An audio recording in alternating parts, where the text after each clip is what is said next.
Let's be real for a second. Have you ever felt like your entire mood for the day could be made or, completely broken by a single text message? Well, today we're diving into something called emotional independence, and more importantly, how you can finally take back the remote control to your own feelings. So, let me just ask you this straight up. Does someone else hold the remote control to your happiness? Seriously, think about it. Does one comment, one unanswered text, or even just somebody else's bad mood have the power to just flip the channel on your whole day? If you're kind of nodding your head right now, you're definitely going to want to stick around.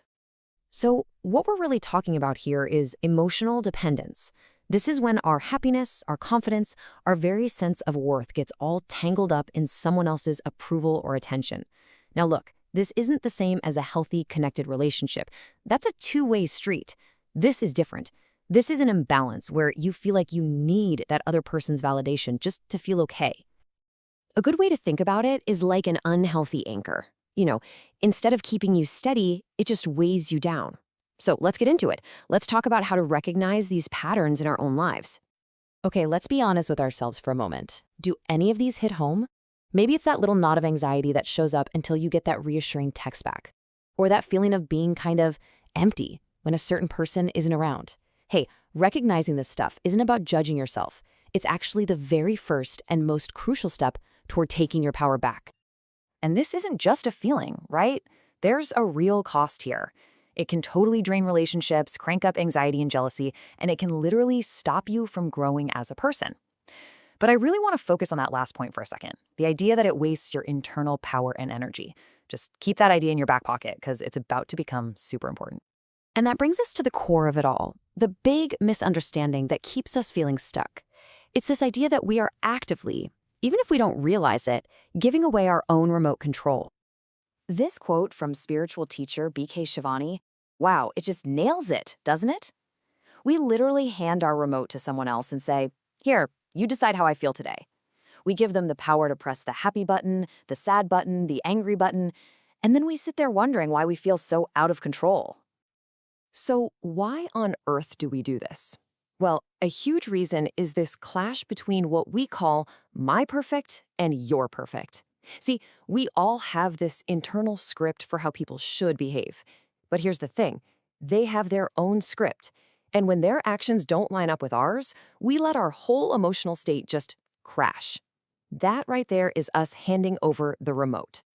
And this gets right back to that wasted energy we talked about. Think about it.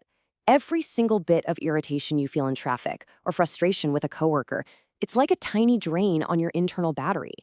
We're spending our most precious energy reacting to things that we have absolutely no control over. Okay, so we've laid out the problem, but here is the really good news. You don't have to be stuck there. It is 100% possible to take back your remote. So let's get into the practical, actionable steps to reclaim that emotional power. All right, here's your toolkit, your 4-step game plan. It all starts with awareness. I mean, you can't change what you don't even notice, right? Then you work on strengthening your own identity, because the more you know who you are, the less you'll need other people to tell you. From there, it's about regulation, learning to be the calm in your own storm. And finally, the big one, boundaries. This is where you gently but firmly teach people that you are the one holding your own remote. All of this work, all these steps, they lead you to one profound, game-changing question. The next time you feel a negative emotion start to bubble up, I want you to stop and ask yourself this. Who is the creator of my anger, of my hurt, of my worry? And the answer, every single time, is I am. Other people do things, situations happen, yeah, but the feeling, the anger, the hurt, the worry, that reaction is created inside our own minds. And realizing that is everything. And this realization sparks a massive shift in your mindset. You move from being a victim, I'm upset because of what they did, to being a master of your own emotional world. I created this reaction, which means I have the power to change it.